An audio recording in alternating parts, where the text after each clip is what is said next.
ultimate.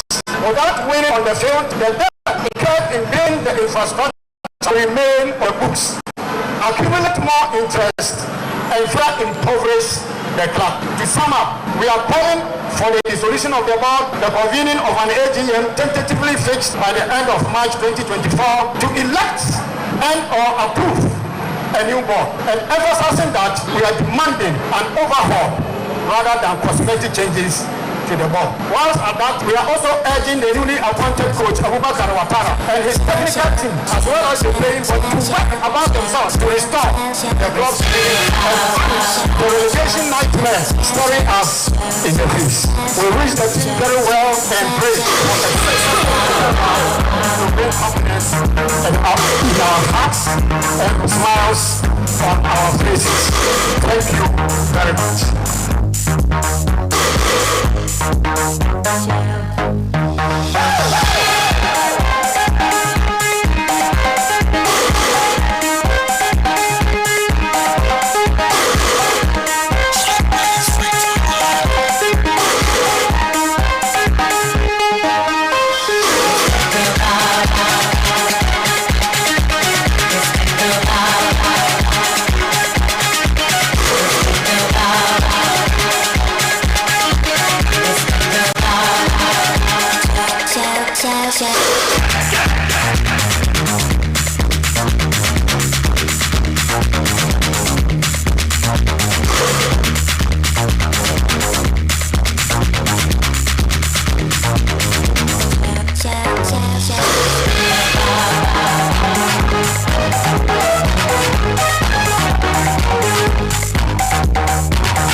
Right, good afternoon, Ghana. Ebras was Yadia Gudiabun Bramo live on Hot 93.9 FM. Meeting at the Ebenezer, Amuzu back to me after the Sports Tiger 1.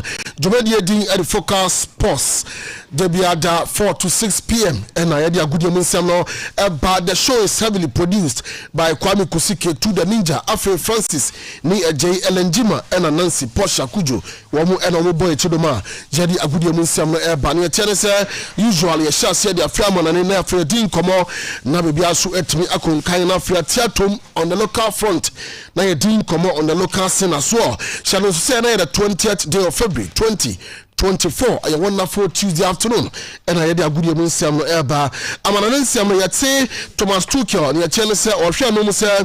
Bayern Munich team no ebe maintain no na be bia so etima konkan de team no nemo no yesi Bayern Munich CEO no ye bisa no question pertaining to Thomas Tuchel sack and answer stay yesi 1 year no into likely say we have permutations na just say ebia enterprise what we betima pamo Thomas Tuchel as coach e de ama Bayern Munich team no yesi managers are omuhwe no say dabi betu appoint baako ama no wa ba manager Adama Bayern Munich no only guna social ka ho Xabi Alonso ka ho and afei Zinedine Zidane ono so ka ho ntimi ensa we wan na okwa replace Thomas Tuchel e wa Bayern Munich we e ko no so e ko so ni yari update to but Jamie Carragher say what GDS say kwan bia so Everton points had that no omo ya appeal no ntiro kwan bia so omo nsa beka bi na boa ama Everton be omo da no woro mu etimi free ho na be bia so etimi konkan dia ama Everton bobuko no Chelsea we are trying to say one former manager and after Tottenham former manager Antonio Conte one also share no say Thomas Tuchel as Bayern Munich coach ya pamuna wɔn nso bɛtena akɔ hɔ na wabɔ adwuma so sonko ɛde ama Bayern Munich boboko no ɛno ɛyɛ update a ɛno nso ɛba on the local front ne ɛteɛ no sɛ Real Tamale United team no yɛaba ne ɔmo 3 home games ɛsan sɛ ɛyɛadeɛ sɛ ɔmo ayɛ nnuama ho bi nti yɛaba ne ɔmo 3 home games ɔmo ntumi nsi akan ɛwɔ ɔmo home venue wonim sɛ Tamale mpo ne ɛteɛ no sɛ yɛ close it down and to be a Mukako games no woman to me and more 3 home games ever honomo sana update etianochi NCC of Fat to Folk that is Elvis Hesse Herman see up to date want to me and from Kratano demonstration in Kratano want to me and from Togba Fede the 14th as we speak or Togba Fede office name Togba Fede a meeting and meeting here and it be a handy document no a diamond Togba Fede the 14th yabusa se enkoye dada Matthew na Krata we never juma and a sempanity ebedin kobo around this also the NSA you see electricity company of Ghana wamo challenge no Accra Sports Stadium esan se NSA di omuka 4 billion enti omatwem ti enewo kwa Accra Sports Stadium no light no scoreboard uhwe hadwene this is your show, this is my show. You're in common air but live on Facebook at Hot 93.9 FM. Like and share page, you know, now drop your comment. Also on SMS and WhatsApp at 0244 849161 0244 849161. Sanity YouTube at Hot 93.9 FM. You can tell me what here. Sponsor, Nshara Nyaboko sa. Yemi si Nyaboko. Nshara Nyaboko sa. System na yo munu Nyaboko sa. Bibi abe fine. Why? Munu mo ayedene. Bibi abe fine. Butum so ayedene. Bibi abe come. Tiger. Yesukwa ye jahim. Absolutely. Yesukwa ye jahim. Nukrepa. Nsem bi hame. Na yesa na the award winner Benjamin Ochino ohwemisi ya. Tiger nsem bi hame. Na nsem ya hame wadarama. Pese o foreign story segment to mum be 5 minutes na me ye adwuma we misro nsembe no Tiger say we are where say Hearts of Folk appointed new head coach. Yes.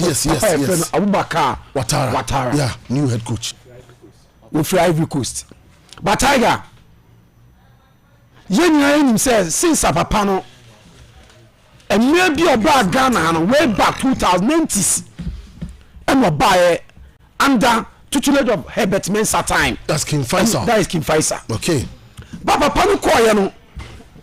Yase. Ena amasa mana back. But Tiger, we show papa ni credentials. Ni trademark. Akwan what to country so akoye adwuma ho a. Emu hwam ni CV ni hwam. Yeah. Come up. Emu hwam ye pa. Say why that Casablanca near bad. Yes, top to them azembe mu akoye adwuma ho. Enya bad. But Tiger, we na silver. Emu ye neat. Now the kosija so. Na adwane na ewom na nya. Silver now the kosija so no. Mfaso bia ni so. Ntiase. Silver no eye kama pa. Yeah. Abontisifu otwa bekas Amuzu silver the F4 I didn't say silver was on see gas so about just report so. But nyama was silver no bia na nye. Okay. It's massive no and nyama silver benya no mfaso bia maso. Sa house of what me akofa Abubakar Watara ba. She bia papa akobo brade aba. She ka to go after the abo. She new players at this time out to go do maba. Now she enyema akoso demonstration akoso a adwisaka ya abadia. I was saying ma to go after the management and the board members of House of Folk who say Bashir Tijan TJ onti nwa House of Folk Bobuko Abdul Bashir this one friend TJ onti nwa House of Folk as assistant coach onti ni Watara enyanju onti nwa Watara. So House of Folk said the success of the club now is about back. And if you want to Watara Diaba, Tijani, Onti Bashiru, Onti House of Folk as assistant coach. Adentia. Timer Martin Mashot Cookman Ewono. He was assistant to Cookman. Yeah, that's true. Cookman Ekono. If my memory said we were only 2 or 3 games, he won against Nswateman, won against Mediama. Yeah. And you Jahokoye. And only Sama text me Biani and juices and Bobo Dra. Tijani for house of Bobo Kono. Or you need just 1-2 matches. Accra Lions and Bechem United. Yeah, or winning 2 games. He lost against Asante Kotoko. He lost against Edwana. And he drew against Belgium and Nations FC and Great Olympics of Baba Sports Stadium. Said coach. Only had to fly on super draw. Said coach, he cannot assist this caliber of this coach, Abaka Watara. I see. Then the performance, I don't know. And I permit them a sort to form from last month to this and HSL. One coach, Nino Thompson. And Miss Bashir Tijani, or move for the camp of Akambi and Odote. I see. When dinner airborne house of folk no. I am from a phone airboba. And on a fan so air can. Media, my son at 2 formula. Your fan so your first like I say, air can a matibina means maker. Okay. Sir Tijani, Bashir, any coach, Nino Thompson, or what the camp of Akambi Odote. A sound confirm pen for me in call for a down technical team and Yajuma. I see. Oh, your friends are backbiting about Koso.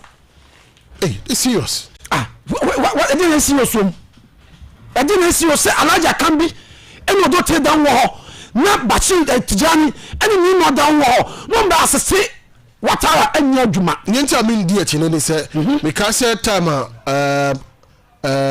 Martinez Koopman after a game against is it Mediama win a game no winning Yano can say he's the right man for the job.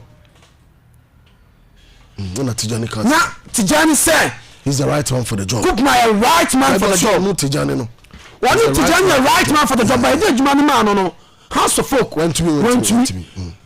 And Tino what tear from what for tia unya foreign stories no.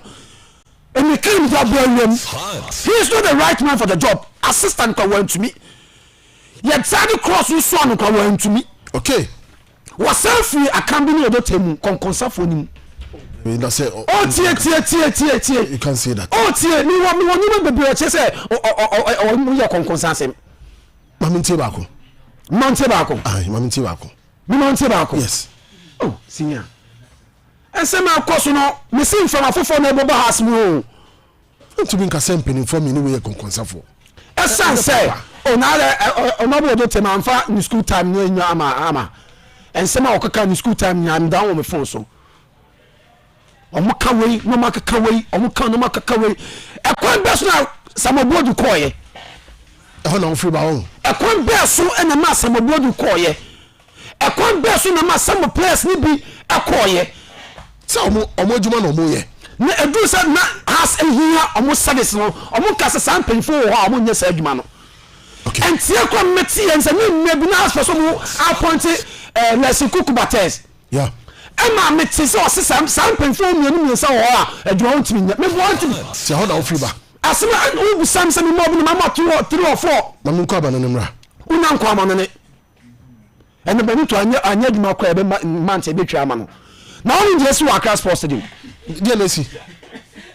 We something. I'm not sad of the stadium. Now come on. The lines at the come on. Stadium come on. Papa. And can how about a sign out there? Jehoda say Professor Chuma. Professor Chuma PP7 Onyashi. Sha. Yet again, ask me Professor Chuma say, I buy a minisika emphasis here at Casper Stadium. It will not pay. You to me. And your mom will send a sign every the boss at she. And on the stadium, I ran to a soil for a bomb pile or so, a 2 but no park. So, when we was at my beam, then, and I blessing his imperial majesty, blessing his imperial majesty, beam nation. Strong boy, and almost 700 million. Yes, and Concordia, Yaka Sports Stadium, Yaka Sports, new light. No light. 4 billion. And NHS Friday gamer. Ghana Jesus Christ. Yeah, who scored? Amuzu. Yet the Konya said, "Manuka, I'm not doing politics."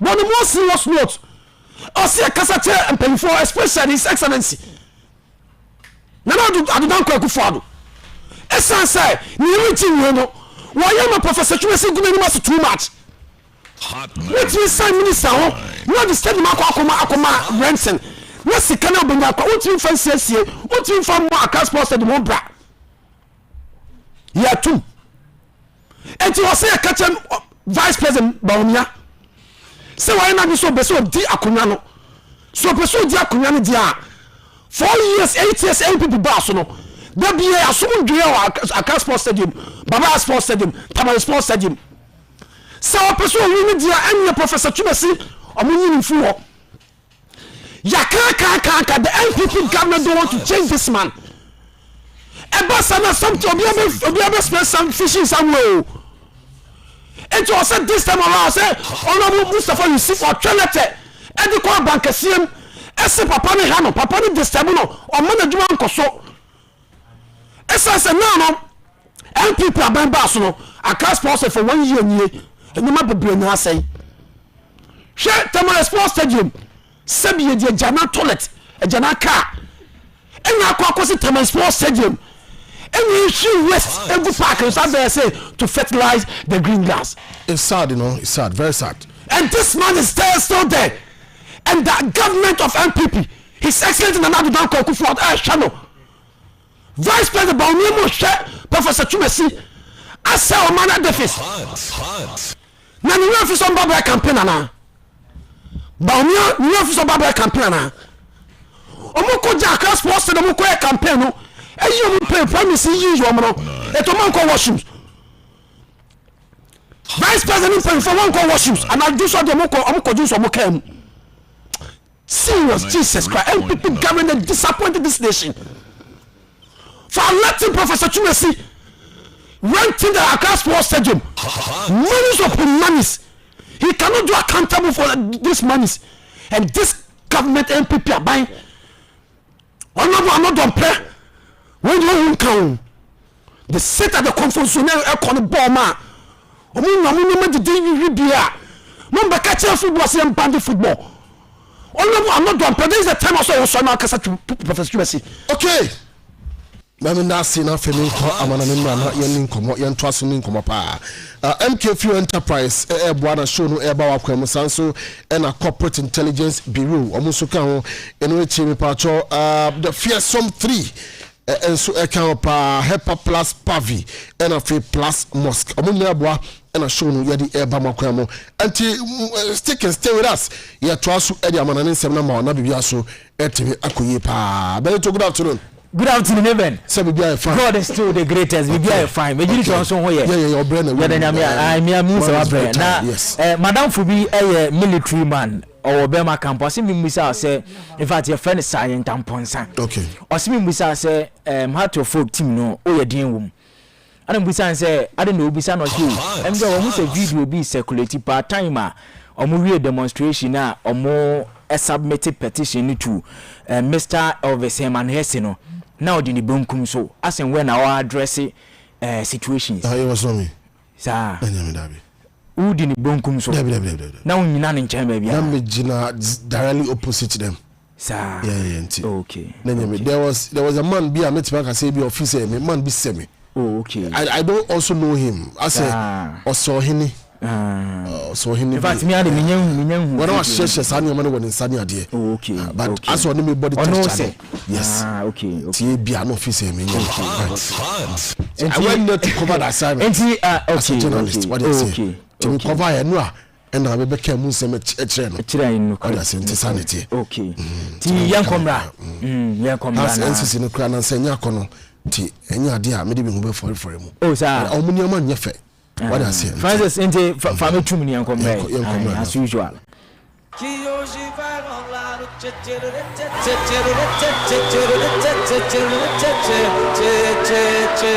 Gustavo Lima, he was Foreign Sports Presenter of the Year, Greater Accra Region. Foreign Sports Presenter of the Year, Greater Accra Region, yeah. Foreign Sports Presenter of the Year, Benjamin Ochre, champion of the next Benjamin Ochre. Benjamin Otre, champion the next DJ FM. on the beat. Congratulations. Hot. Ti mayande yetiefo nyina asibiem na afye samo makwa bebroso yewe flight ma 93 na time ode ye collectors ense kan kakeba na wanya kwanya na afo monitor show ne nseme wo fie ne dos ye panti awonte to ni bi kra na jatamba de aba be wo me we no eye kwaku fempon de asem ba ne bia na ye makro na ye din komade ye free amana ne nseminim ne mom sane nsoma me se o join ye o Facebook 93.9 FM o messages ni nyina enfense wo sna diamond tubeja our comment section na say barasto all like page no all share unia all Facebook Kenya kwanya hwebi monso a mode afam WhatsApp ne so ene SMS ni nyina ay 0244 849161 0244 849161 na yenkenkan e wo dwumadi no so ma entra e ma remfisam English Premier League no one game eto dwana mabaso na vei medon komo ekran entra Jordan Pierre-Ayew e fa so enya one goal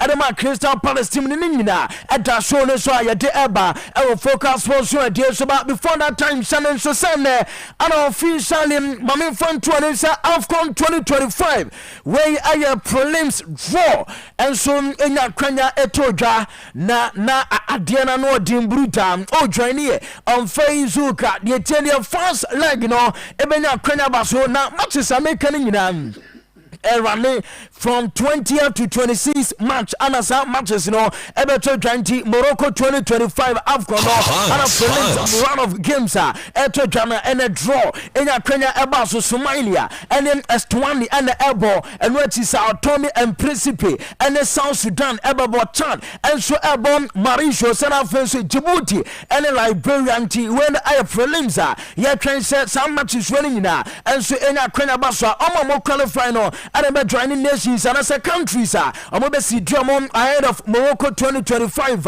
and I update ebana Morocco AFCON ye don come and drum it and as executive council ko share and I FIFA and Afenso CAF omo meeting na wie no ana deba and say ebi kran me atuma ebe rem July August into a summer and ye twa no say Morocco 2025 AFCON no ebetimi atodwa na agreement in principle ebetuma sesam ebetumi so abase no a ana edi bewuram our 2025 AFCON na ebetodwa our Morocco continent nyina AFCON mu nkomo abra no latest eba yedu nkomo our dwumadi so ade amana mame mfio na men concern for me batwa Real Madrid na me aduma next weekend ya and as a weekend day ni ya Real Madrid ebo game etia Sevilla na ema remfisa okọ Sevilla amon our Real Madrid omo former captain ne di ade Sergio Ramos Garcia Camas na me batwa according to report Tamensanka ene nkomo bia medi ade from Madrid team no when I say Madrid in penny for no Edim Como, I'm a message na Genesia across our Real Madrid for no Asher and say Namia Thomas Sunday gamer Omobe hosti Sevilla team no Mebachom Estadio Santiago Bernabeu 8 p.m. and as I game ne Eba so Omobe pay wonderful tribute at the Amasa Jeramos Inti Ejuma Bakwa on Sunday as I say Ebia Madrid Transam Obe standing in lead Ewo La Liga Nimnum or say Transa the Ethiopia and also Ebese tribute in a camera at the Ama of former captain of Sancho Ramos say Ramos Ostia Madrid over 10 years into a crime Bakwa. Ramos and Munam no Natche, you don't some the Emo, I will show National the Etia and the same Nanota and I could so our Liverpool.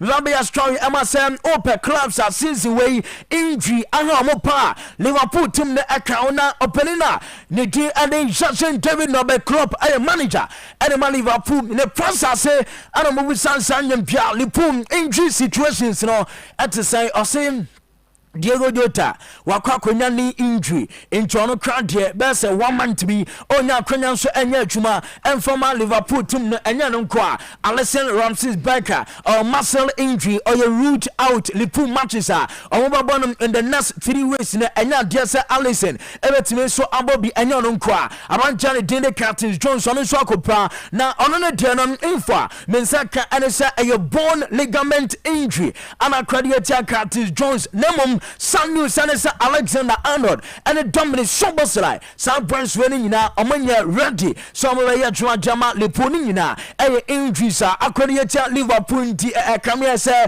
Liverpool ne Real Madrid no play plan no omanya so instrumental edema Liverpool team no obaba listen Beckham or instrumental goalkeeper edema Liverpool Diego Jota ni mo or tena ya juma enwechi Curtis Jones and Kanaway Orem Liverpool starting 11 in also why subsina Alexander Arnold and Dominic Soboslai nyina important players edema Liverpool nti weno update Liverpool omaso airbound on players o planning adini nyina and ye don komana me ba cho onum say Real Madrid for no abranchana ni di ade Kylian Mbappe lot no omadenachi ye 2024 into close to 4 years and Real Madrid edim Mbappe chia finally and bia and a Rabbi Strauss one Mbappe day was say goodbye at the teammate amo El Paris Saint-Germain Mbappe team no and I say Adiana Krakoyam Mbappe agency no amo say na jatu mi say boy no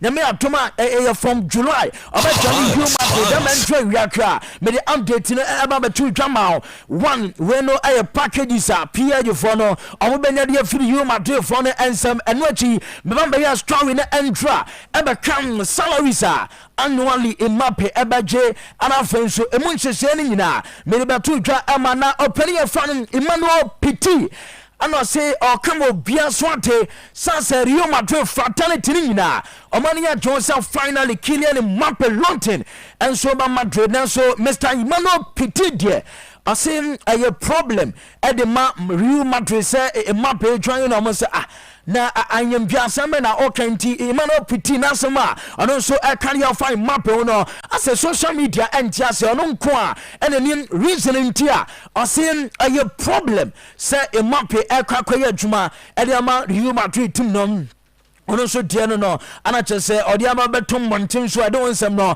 elma na ye keka that time Mbappe ebenya 30 years na afei ana na kwada na funny Hendrick na 22 hey akwana bobo na che vruta nti Mbappe nya 30 na aso twam of football na afei ana Hendrick kenso enya 22 na no so ba be adwuma Madrid nti Madrid for the project omo ya na nya project ketwa kre no Real Madrid aso ye kakra e for no eba na ye project asemia emensebo famiko Paris Saint-Germain na PA for so new project omo ya no me fantu dwa e wo show soma yetie for nyina na Paris Saint-Germain team no omo tete kwada bi ya fan Simons he say me no ka say o PV and Doven hona kwada ne ye na dwuma no omo sisi anam Simons no or yeah one face at the map PH omo new project omo a 20 omo GDS a day or free PV and Dovina that time na why arrived not just a wabre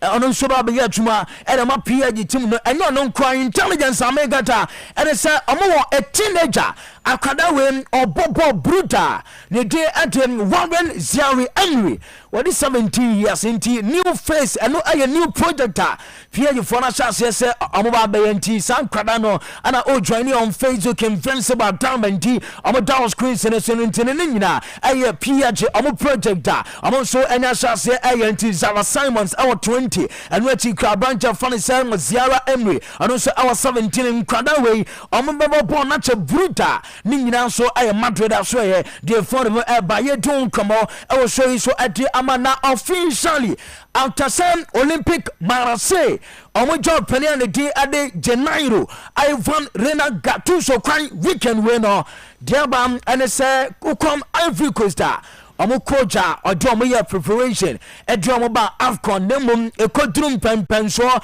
Secretariat Guinea so omo 4 Ivory Coast for no edin sense na mo stadium mo Alassane Ouattara stadium masa Ivorians no tia bottles or mototoba park ne so na nya sem ketua kra openina ya front Jean Louis Gazet na papa no omo jana kwan na weekend we am Masera omo so eso as a door at the Emma Janeiro Ivory na Gattuso ana makwakofa coach we Inti Jean-Louis Gazet at age 70 or your new manager at the Olympic Marseille winner a huge elevation ebia ofin Cote d'Ivoire as head coach na anya sheka Marseille for no and so appointing to join here our Facebook that time official communication attend Barcelona no half a month and as a half a year mum a 6 months contract and on day ama Jean-Louis or joining on Facebook got 93.9 Fiber,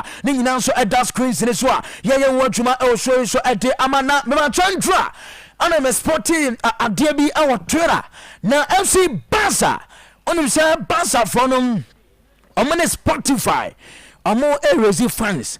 Na Adriana Barca team no the channel say o journey on Facebook got 93.9 Fiber. Over to story na see pa Barca fans in especially mumma screens and so na mumma can't deal with me na Spotify for no and when a Barca accord to agreement omo eresi fans na sa fan raising na Barca and Spotify for no omo target and say omo say omo sign Kivika Kovaskalia and in free Napoli banti Barca for no a fan raising no join here our Facebook got 93.9 farmer when a confirmation into a Spotify and you see Barca and also raising fans now the minimum every month almost say Barca fans in na when you can Barca fans in kwa ebia da taba o ultimate tuabi and which Mohamed Alasa paga pemu no bia ebia also Barca gina ye no obetima kwatua every month utia a minimum of 74 and I say when you cry dollars mum inti one tua kese kra ama banso amo fan rate no mo ye no $74 and I just say unsu tua na botaye no and I say omo bese omo kwa sign Kivika Kovaskalia and in the free Napoli ban na social media e tratare Barca for say na anyem yesisi be bia Barca akwa duru ni je say moya la wasula la nsan and matima akwa to player team bia manitua Obetobia just fans jejigbo mi ade anti Barca for no and amonso eye sade no wa we no eye info free social media and so eba me dun komo e wodwumade so ade amana onim say 2024 Oko Premier League nima eye 3 teams and among currently omoye unbeaten Arsenal aye 1, Man City aye 2, Manchester United aye 3. In the year 2024 Premier League aye clubs me and Sape and omo aye unbeaten. Me ba cho nti omo na mabo mu dia no nkamwa na onso apebia atena bonsu aguso no aye Premier League nim kakra e fon mo eba na Manchester United omo 3 no na me nya omo wadwuma oya Man U fan sa strong way when e ba twu ye pa esan I say every time even though position of Manchester United dano and Sedan Shani then so papa no departmental revival or the Man U team no boapa na after say weekend way Manchester United abon the game ni we ya me ba cho one lose no am say Rasmus Hojlund any abanche na ne dinde Marcus Alberto Rashford no at any time almost 30 game Ediamo Manchester United some traditional eyan toasona enyo omumienu nkwa aleyentro Ghana choka ho this season Manchester United about 7 matches sankwada miensa we and the leading lines omunya lusubi me ba cho out of 7 no omawini 6 and oma draw 1 into match bia this season Marcus Rashford Rasmus Hojlund and the Alejandro Garnacho leading lines in the Manchester United no probability say omo ebe win game no ay higher nemom say omo lusu pandie e bin see this season Rasmus Hojlund was 7 goals 2 assists Rashford was 3 plus 1 assist and which Alejandro Garnacho and so 4 goals plus 2 assists winning na Manchester United traditional as you see an partnership between Sankwada me and Sawe no and also as I say the results and Manchester United and no Man U as well the Eba na okam Man City Maka Jordan asem player na friend Rodrigo Cascante no ono so asem at the record bi Manchester City team no pa na before say na no wada omani Chelsea game no amba so me baka cho say Rodrigo ebo game bi na o say go there is no one Man City able to lose that game no down na yo no a and a service situation Edema Man City team even do Sky Scanner mo Chelsea Foster Cranty mo Chelsea any chances more Esquandana na Mami Rodrigo Cascante Facebook on himself Man City with and without Rodri mo matches so mo bonon na Man City about 55 matches with Rodri. The chance say Oma win 44 and Oma draw 11 Oma lose be win percentage 80 and watching without Rodrigo Cascante 10 games and a Man City abo Oma win 5 Oma lose 5 Nemum Oma win percentage 15 is a Man City able game now Rodrigo Cascante able being quantia possibility say Man City winning no ayana a higher edema the Citizens Club no a record by Rodrigo and Suguso a Man City you don't want some na the Sandra Mami Fanto and him Sam Uwem and so our EPL go the same park on Everton and we see Crystal Palace some more game the Basso now Jordan Pierre from that range baby Jordan Ayew dina ya after say na Jean Philippe Mateta Epia bonus to 2 months Jordan Ayew Mama Jordan Ayew Facebook nesom after the game CBS Sky Sports for no describe Jordan Ayew I must say a passion and a Jordan Ayew down a Dendra the mark Crystal Palace na Ghana for a P it was a some passion Jordan Oba Black Stars cinema or done it na nina questions on social media we sent Sky Sports Premier League a posti Jordan Ayew na ocean image no down so masa obin kan tro say akwada no down no why passionate inti Jordan Pierre Ayew and down screen so ono kra and nya first goal of the game and sign Amadou Onana ebe take kan ade e ma and say about after the game and omukoko bisa Sam Johnson or goalkeeper dema Crystal Palace so long a time and Sam and so other post in him na anyam bia I return to 11 or we sang say feeling in sana show pa because na ache ye so other post in media Crystal Palace him. Yeah, really good. You know, I love being out there. It's been a frustrating few weeks really, not playing, but I kept my head down and you know I got my chance again and you know it was a good point tonight and it's a tough place to come to. T way Crystal Palace goalkeeper Andra or that post him and Samuel Johnson and also and come or dear Janta say omu game no ebana we to come show no so tiamana and let it go bow me ba betiane ya dwuma omu twi ye 0 na fo no kam yensa 0 na te kan mu mienu na omu game no na Februta Alexander Barangua enya first goal at the Atletico Bilbao yewunya ne sem Jagon ko ono so beteka no ansana Alexander Barangua sambo goal number 2 inti Atletico Bilbao fo ne hye na 0 na fo na te Eric Garcia ebeteka no na die tenie Akayam Inaki Williams and so fast so the ball in twat him no o journey on Facebook Inaki Williams no kwanta masa am say Black Stars and the boys no eba be before 4 days you it's say I for Black Stars in the common and say domestic clubs and now Kikano surunko kranendra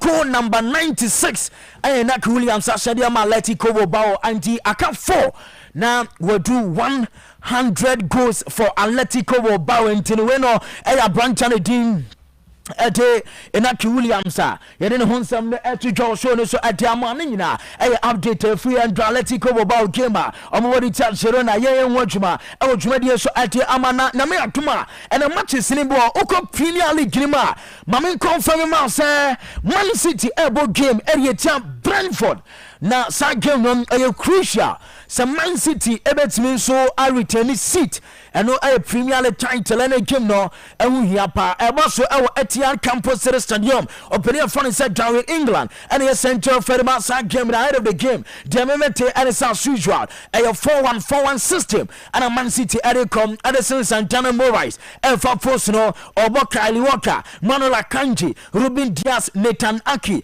Rodri start game in there and yeah Brentford phoning in a year because Aquano Wakon over 50 games on Lusubi Sebia Obo Ediamo Man City na the 10-year Philemon Font Investate Kevin De Bruyne Julian Avoy Sani Jeremy Doku and Sakram Anna Ellen Haaland and so every game no day ama Man City inti starting 11 omobody tia Chelsea no more ana Shabon and Eddie Etia Brentford no Man City game omobody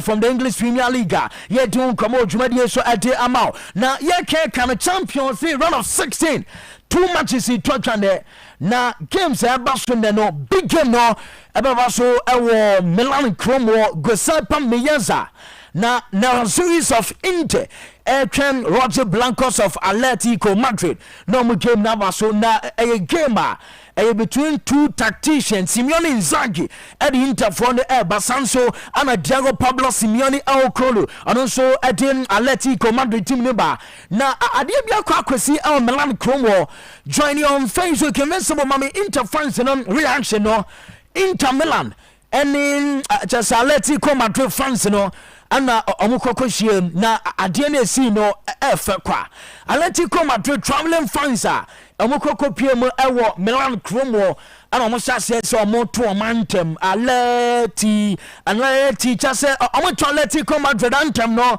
na ewiase de obi tan wa ana otan no ayem wanyina adia Inter Milan fans no ekokoyeye eti Atletico Madrid fans na momoni Atletico Madrid never bo so mato mo antem amonsom Inter mo ma antem monsom ntomo de yeti ya ne se Inter fans no tonuma you want to phantom no moto na football ni party o johnny on Facebook inti we no time Inter and Atletico Madrid fans no omo share Atletico for tom antem na Inter fans no so to you Madrid for the anthem not to say omo rivals inti omo be pm one Inter fans ne be adwuma e de tia Atletico Madrid no enyanyame adwuma Inter game omo body tia Atletico Madrid ne eben transna for ne abedwafo no ahwema emu adwuma ma ne ma men confirm so pani ya fan East Van Kovacs of Romania on the central ferma side game one other game to dwan PSV and Doven Abatine fiene Borussia Dortmund abo ewo Philips Stadium ho Serbian referee ne tin ade Sejan Jovanovic on the try mention area masa game inti Champions League matches to dwane ana yedini now komo dwumadi so ade amo no update eba na onim se na wada ana mekacho se openina ne dende Hugo Hadrien Dominique Laurie ato from Hugo Laurie finally we fit turn atmosphere everyone American pattern or Major League Soccer o se akande ma Los Angeles FC na omukoko bisa o longest stay e wa Tottenham atmosphere o free ho akwane ne ade no sign kind of feeling net here officially also when you say goodbye na o kwai no Major League Soccer nim kra also hu ne sign ti Hugo Laurie nsem I started to know the LFC when at the beginning of LFC history, and we could see that in a really short time period they've been so much successful. And then they had players like Giorgio Chiellini, like Gareth Bale, like Denis Bouanga that used to play for France. Or, in France for the French league. So I started to look at the club more deeply, and when the opportunity come around, I was so excited. I had many options. I don't know where I am so penny of funny say who come Hadrien Dominique Laurie and also the two carry out Los Angeles prayer on first one down to system and now idea in Conforia Quaquayanum say a Jugua or Masomas Bruta SSC Napoli Bibacho Oma assign new manager. Na just say deal mo akwa sign on within 48 hours before say Napoli every game and so area free Champions League in Mediatia FC Barca game in your na Basso nti Napoli for non our point here new manager Francisco Calzona nti Andra an official announcement by less than 48 hours before Champions League game body etia Barca no pay and a coach any team no first training ye train sanyem bia den sesa bi beba and as san kran be kwa koduru abeno kakre for no bana Hotel Crown FC Porto was standing the Dragao among Arsenal and a bona Mammy Rio Ferdinand Facebook Nelson Namia too much na Rio Ferdinand sa game nibi na ye canon and Arsenal fans among Rio Ferdinand about one flight equation na who among Rio Ferdinand no nyasem ketwa kra adeya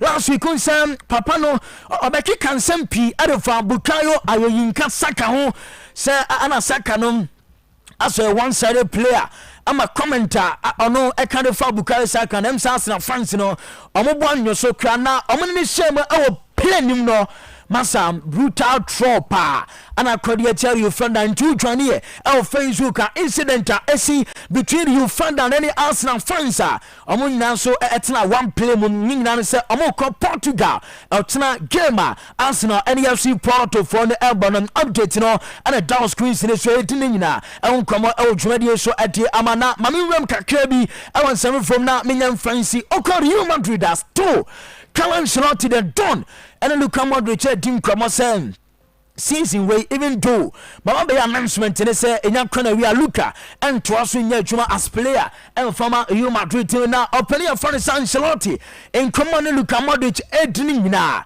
and they say on the kind of backroom staff no na on man some managerial position Real Madrid team about you see Luka enidie onya nyintum or consider offers outdoor name after about 12 years Luka Modric fi Tottenham waba be adwumadiama Los Angeles White Angels no say ojetum say obe join any other club na why this loyal e dia Real Madrid team nti Luka Guswa consider situation sign bia onya retire e dia free Real Madrid na fe wa join the backroom staff and as a senkra and it ye follow us story na update no ye de be ma now so say timakien from nansia no do na e ma MK Fuel 1 local one organic rice invincible me you any fan of your dedications and so but they say oberem na baby a ton MK Fuel money bia also wobejo de na kama diamond nemum open do ma uwo so across stadium self filling station e na and what you odokon for nyina enko best point savings and loans in twia so o danso man so rema o danso ma market wo na oni MK Fuel for no enhwema mu a anu nso da pa bo bia nim ne bo no nso onno a nya de si ho cha na tin nso ni bia Fezalty 43782277 na MK Fuel local organic rice in penny for no wamu entimi angels na fe bia enwe pay emfa ema na corporate intelligence bureau makacho se nyankopon die obo bia ho ban nanso ahobambo no nipa fam no fakodan corporate intelligence bureau for no na omunya ho adwuma ma region 16 nyina omo ewo ho akra ade obahu omo ewo mile 7 odu astroturf nin twiaso a na wobisa corporate intelligence bureau obia etro asempa yetie afre no omo nyoso omo numbers no 0207 185 277 and 0504 692-527 na corporate intelligence bureau in penny for no intimi and joso mamin fa the fearsome 3 in so ma esan say one more brand free yade obi benya wane free on yade de yaw hwe obi besere wa ene yare yo ye kwa ya banyina say uni apomden mapam wan hwie kra ewiase ne tena ne be your style ti bomaden say oberuam na afei Hepa Plus Pamfi and Plasmos the fearsome 3 also when you bianom we no natural na improve general well-being na fe also what man boy juma pa pebi tonum na mwa power to the people Fezalty 44201-589 na the fearsome 3 in penny for me and just inti omadama ana ye kwa ya de amanone nsem no so eba inti ma minwie we kra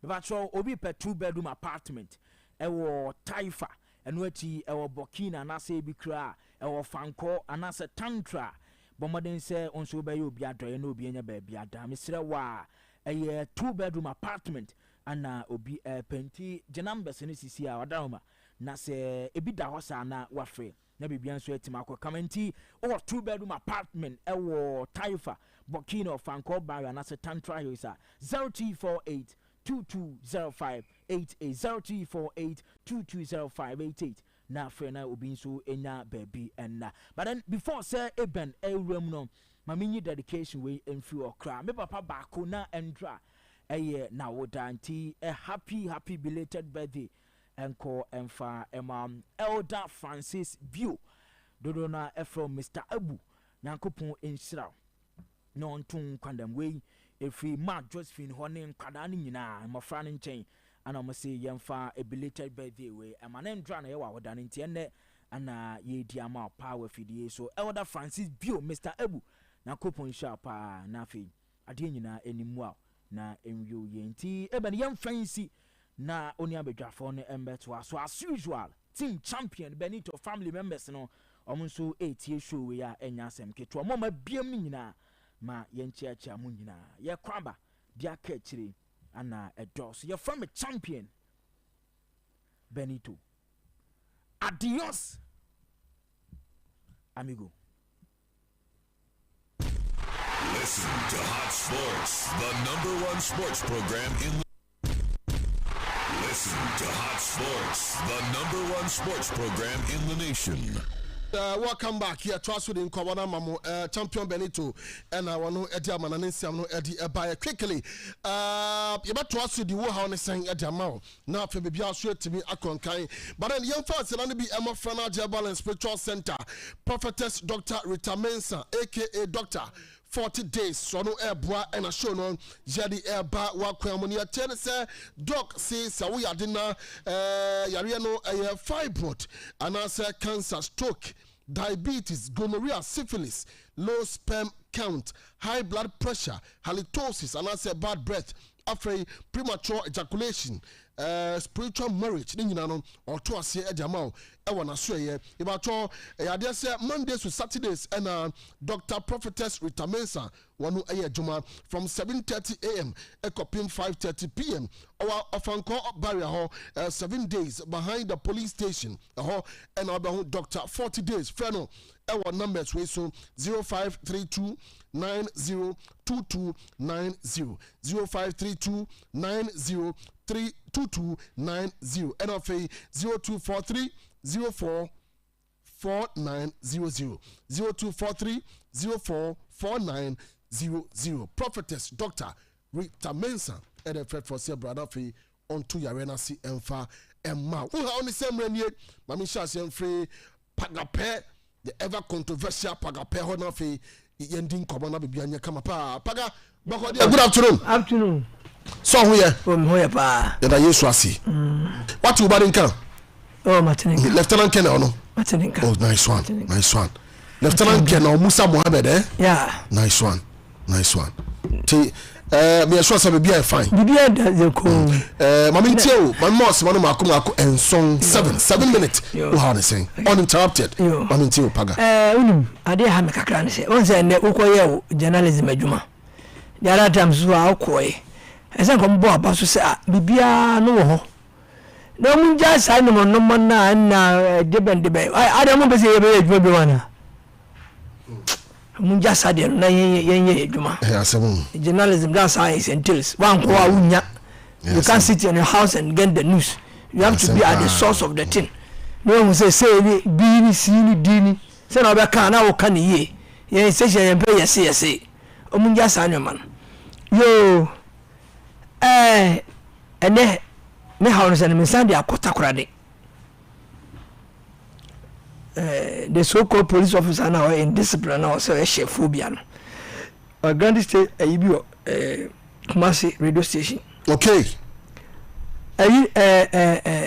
demonstration and kasa menka organizers no I'm not part of the organizers but as a police officer wa born into yes no die na djuma ama bobo aka no ni ade me say onu an kasa phobia no I friend Sharif Abubakar Alhaji Sheriff Abubakar Suleiman Oselende onko ai aka no hono onko bisa aka ne se a o se many me fam hunto aka no na de onko bisa aka no se metisa ya na onja sa no man we indecent police officer na looking for us today no senior police officers are confirm chance papa no very indisciplined on the police advance no onye no nja nkofo egugugo woni mase no as a police officer no so who say demonstration a constitutional obligation of any citizen so we do how no what ultimate demonstration and the central police station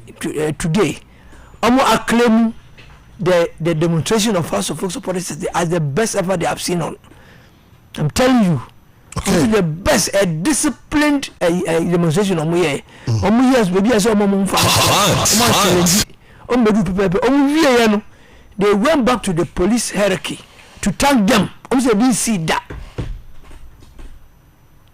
The demonstrations on my demonstration peaceful every way. No matter how police hierarchy no, I could do my say. Say roots are much as and for fire. Most of my the my pepe. You know, as some has supporters on my nearby.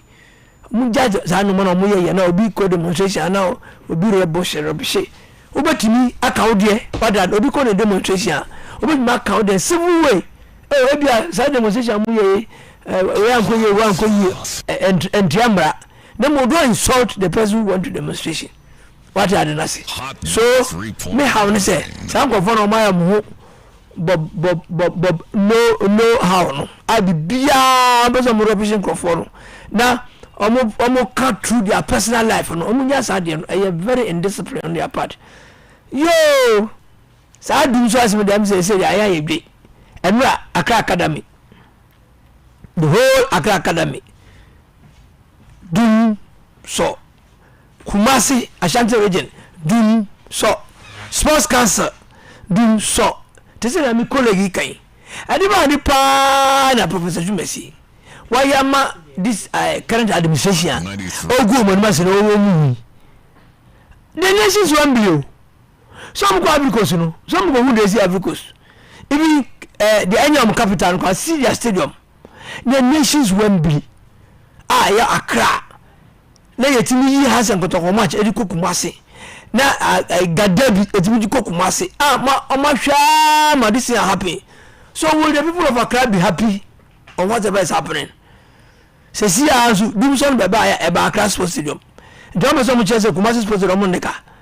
Taman Sports Stadium Kenyo. Secondary Kenyo. Cape Coast Kenyo. Why is it that everything Accra? Everything around be so much as you view Accra and control be ana. Accra usual na mo si yen football no free ho. Na mo nya revenue, no mo de tua. Na revenue mo nya mo ntime tua ya be du no. If professionalism is so powerful, why didn't he tell the electricity corporation not to put their lives off? But was he so powerful? I even undermine allegedly undermine the minister. It is so powerful. It is until the electricity for say about international match wa CAF. Is it not a CAF sanction match? Sure. CAF sanction match. A day to the Olympic Games qualifier. Ghana Zambia. As how much he said me qualifier, it can lead some Ghanaians to go abroad for greener pastures. Now a day to the time no. Nobody know. Hey, what is happening in Ghana now? And now they don't respect us. Nations Wembley. And you know, over to me. Ma electricity for na try say oh yeah bo ya ni Ghana Zambia yeah bo I be brought Ghana for ma Ghanaian journalists Ghanaian businessmen sabo e boy ni be nya ho faso omo moto nsu ya omo moto hwan nyina so Accra Sports Stadium lights off and this bus e bo match na say bibi first major business e ko bona na adwa it means by say mu say match na kwa na adwa e be jagezi because yen e ma ba sa e kwa na adwa na say dum so ba ni antimi ambo na Zambia for yom no ma ya CAF will take the match away from us nti mu nja sa no mana mu gu akra no mas aka mu so no ni abonte mo ni nkofo mama nkofo ba tetra akra ba tetra moni je ho sa obia boso di boni akra bibia akra e je akra e ni ba House of Folk akra get Olympics akra Lions 3.9 ko minini so ma Lagos City ni wan hwanya de amu ya akra papa tsuwasi why enjinka za akra so ze oni kuruma ko ba se sanu me bekoso masa de koso akra Ghana ha ze airtime nti ko am befoso a light ni beba na Olympics game qualifier ni Zambia born because once ade ba ko am say when the most crucial anabeboa if you are able to win this match and you call Olympic games is a economic benefit magana pa yes ka hokran pa bintus na ba so bintus bintus the bintus are the people who travel from their country to another country for greener pastures from bintus. What are nothing? Bintus me say minim gabi amponza sebi school ko wan ko bida middle school ko wan ko bida because of the 2000 World Cup na ye ko Germany he was able to go and establish contact and say or important exporter and when is capa because of football and the World Cup na call Olympic games ye koi ebe bon go football economically because the Ghana kwa heading ebe bon people be economically so they should stop these things. What they are doing to Accra must rise. For Accra is being given a raw deal by those who think they are our supervisors. Meanwhile, they are not. Until, like my colleague said, the government must rise up and give Accra its due. So Wembley, our Accra Sports Stadium, and Wembley, the whole Africa. Man, this every any stadium in the capital, you're good. No. So you should be very, very careful and do what they want to do. Until me catch it out, Obia, and before I finish, that's Shephobia again, or a disciplined police officer, because I was not part of it. Why should you insult me on air? Now I've paraded him in front of his seniors. Now I'll parade all my children before him. So I say, my mother, my papa, I'll parade all of them before him. In their bar, Obemu say, yes, this is our licensed children. A very indisciplined police officer. And the day we meet him here, we will show him that we are men of substance. And you are xenophobia. Yes. Make sure say we are men of substance. No, Ninam say, and unfortunately for him, I want to tell him that it was planned by phobians, judges, police officers, army officers, even Supreme Court judges are part of it. And you will come and meet us in Accra. So say men of straw. Or side they say men of straw. No ba be so men of straw. On train crassi. No ye bi okurum. Oh, fa na ye crassi no. Atakwa de crassi. Atakwa de ye crassi. Crassi. Atakwa de okurum. Accra is the capital city. Upo high capital city. Now what is uncle Tikrom uncle who say I was not part of those who brought about the demonstration. Uncle Tikrom so then go a good police officer and go check with the seniors. No me bro. Bra me share menja no kwani e wo no. Na me say na busu ni bia ko bet ma be share menja obi ase dan na wi ase sai. Bra me share menja ni e wo no. Bra ono say mintu kwada. Manu react. Sorry. Bra. Akonjo metu ewi ase no ontu mu half limitiwe mako Germany mako America mako Britain mako China mako Japan even Australia kwa mako enti so otuoka ze mintu kwanda me kurasinia.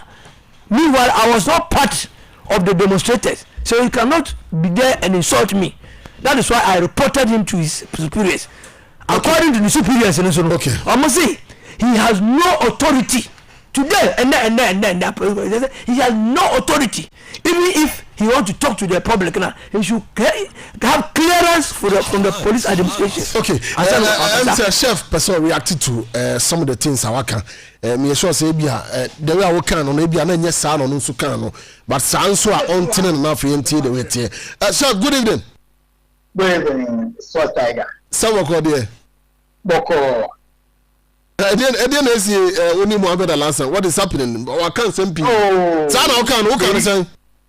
They need to make charity for my chair as a folk, loyal supporters.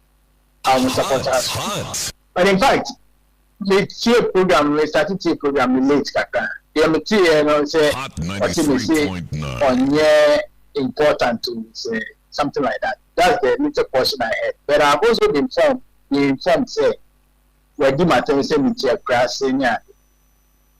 Meaning class. So if you ain't you could guess it. Do half. Say, also, Kura, Kenya, Kanya, when she number one. Chino, any class. And Takrade so, any class. Matna Takrade 21 years. Takrade is one of the biggest, capitals in Ghana. Say, Takrade, Accra, Nanke, Chapata, Takrade, 3.9, Accra, Kumasi, and Umpu, and so as Takrade in the class. And my son tried to say, or see what call me superior, so I must say, you find some because and idea of kind one team. The police is not a jungle, and I say a near institution. The Nukuma now be slaves. What I say. The Constitution of Ghana guarantees everybody's right, freedom of expression, freedom of association, and everything. And I have the right to speak on radio, just like I'm doing right now, on every radio station, so long as the communication that I'm doing has got nothing to do with police, because I'm not a police PR. And then secondly, so long as it wouldn't, muddy the name of police service, but this is a private something. So for them, they can never, the name of police to guard me, say me, Alhaji Sheriff, say phobia, me too. Say overcast because of say me police me, even the police me, unrestricted, I will liberty say, obedi to go after that term, obedi. Me, I will not insult you because of my profession and my training as a child from my home. Most important. So I mean the parents ain't me a man a responsible person. Police ain't me. So what I say. Yeah. Police recruited me because my parents trained me well. People who their parents did not train them well, police have dismissed them. Police have charged some of them. Me, I became a police officer about 21 years ago, and nobody has ever charged me. And I've grown through all my ranks to where I am today. So what I say. First of all, police for any image. Police for also can say me and join the association there. So long as I continue to be the child that my parents raised me to be. That is the most important thing. But I believe so when you like interactions be brief. But I believe you should grow according to his age and speak like his age. What I say. Now he should not be intolerant. Say we belong to one association. Honestly belonging. No, and I just say, or the right to speak his mind, and nobody has the right to speak his mind. I will continue to speak my mind today, tomorrow, so long as he also continue to speak his mind. He can speak vulgar, but I have not been trained to speak vulgar. I have not been trained from home and in my industry as a professional police officer serving for 21 years. As a lawyer at the Ghana Supreme Court of Law, which is a solicitor and barrister of Supreme Court of Ghana. I cannot also speak vulgar, but he can continue to speak vulgar. But I'll put the facts right. I'm not a child. Well, no, any Maxwell Sabre in the past have had the opportunity to train us to be rude to people. What you say? Repeat your mommy. What am I? Two bars now. Repeat your mommy. Now me say sanity. Ono Muhammad Alassane. Any Maxwell Sabri. Any Susuma Yakupo actually in Safran. They indoctrinated us in the past, telling us evil news stories about the leaders of this club.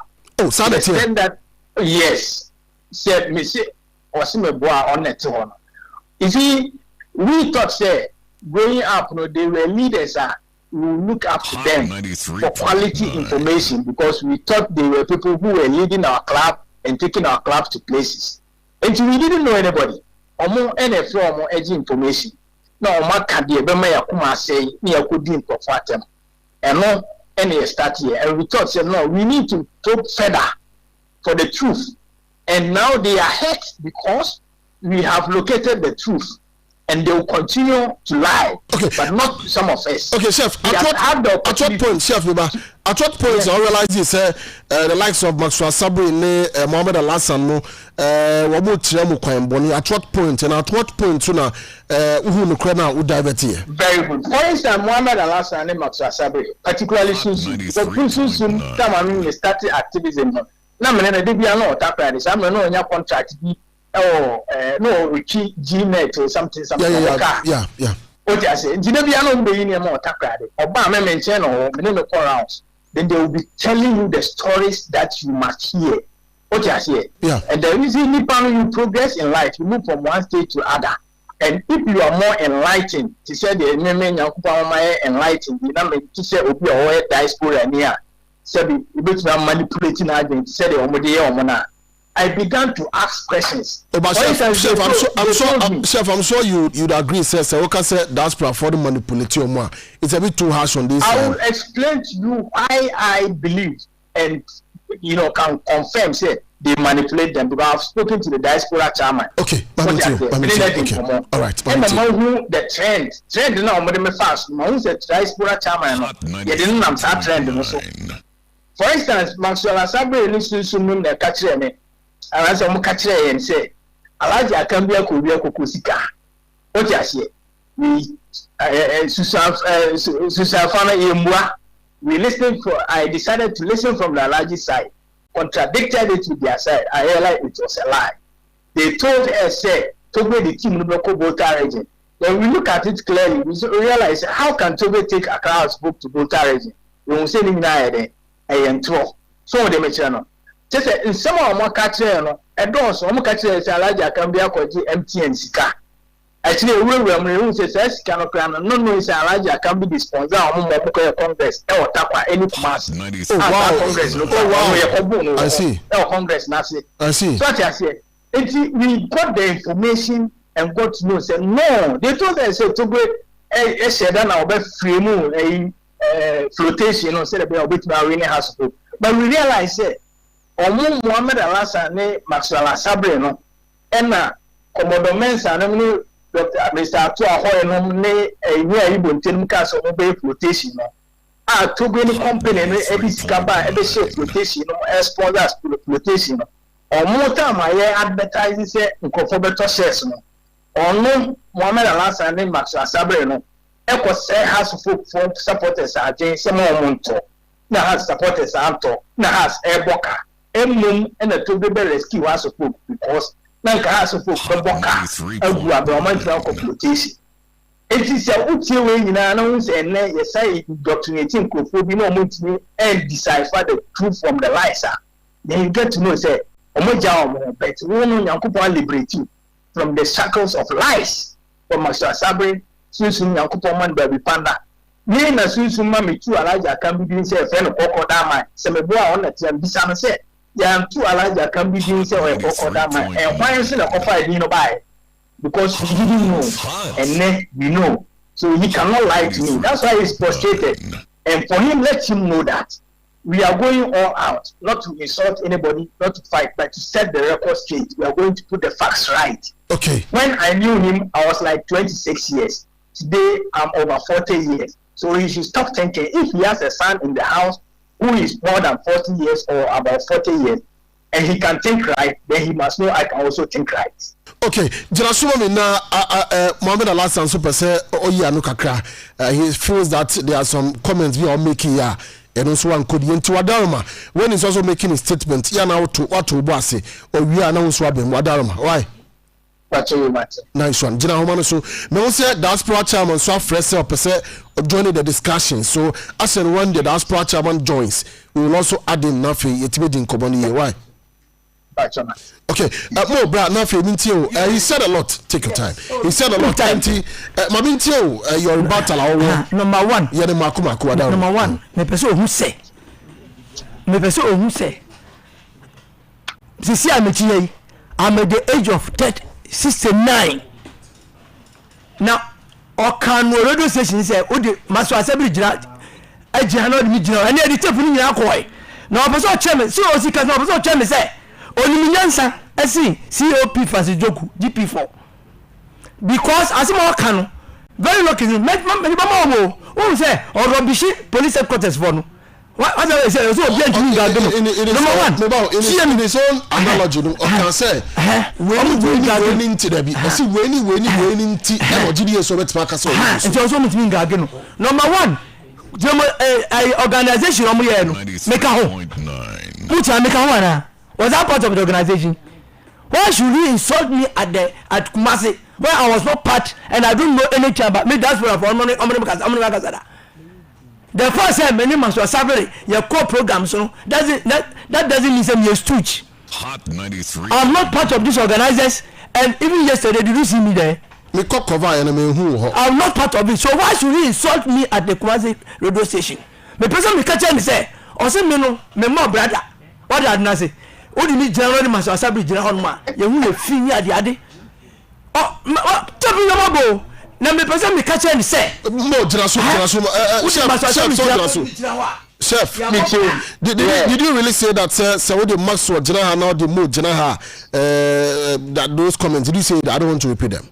Yes, what I said was that if you are very intelligent and you get them standing, say Maxwell ni a friend is saying Mohammed Alasan ni na uti asema oboka se no kre na oboka you know say we know omu lead you to choose if they are lying you should be able to know. And in fact me so no starting no kasa menim say odi ntro who can say he's a bitter person who can say omo mbobra I say me can say omo mbobra I no bit much because I didn't use that word. Okay I didn't use that word. All right. Say omo ni no so odi na ha me say so otina kwa omo me kwan a otina chi me till their kingdom come. What I know about them, the school they train me through, what I say, class lectures now with the mama, I will say it anywhere. I will say it anywhere. Okay. And he knows, say, I'm not a coward. Only him. Say, me a coward. And anybody who knows me knows, say, I'm not a coward. But I respect people because I've been trained well. So what I say, only know it's true, only him say, me a coward. Mindu na tamda. Okay. Go to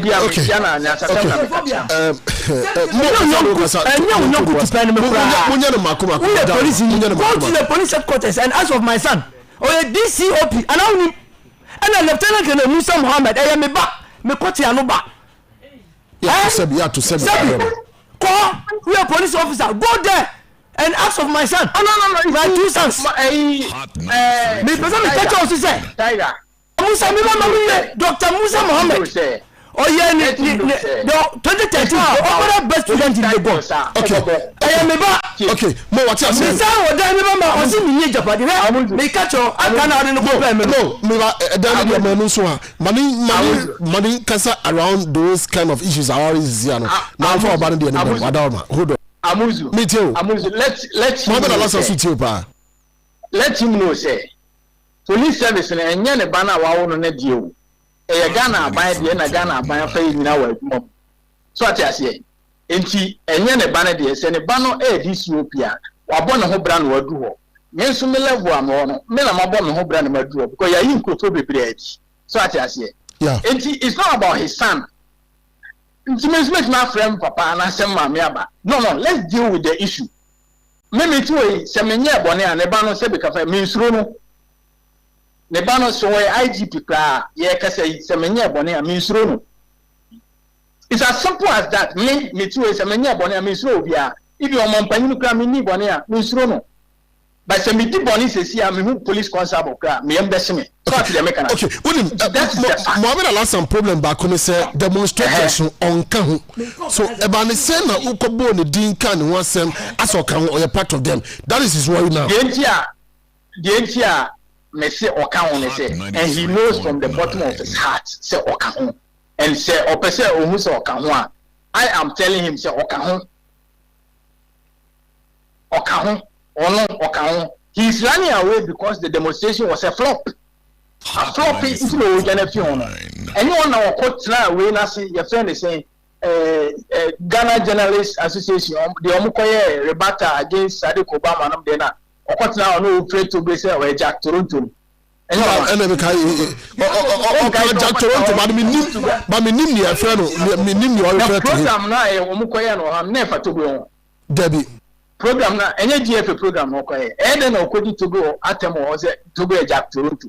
Okay, Jack Toronto, but reference was so directly to Togo. Okay, he was directing it to Togo. In your view, he's lying today because the demonstration, was unsuccessful because they could not organize even 15 people. Okay, Mati, pause more demonstrators to set the request straight. Were you part of it? But that thing happened before the demonstration. That thing he's saying, say it was a prelude. Did it happen before the demonstration? Yeah. So what is he talking about? I'm not afraid of anybody.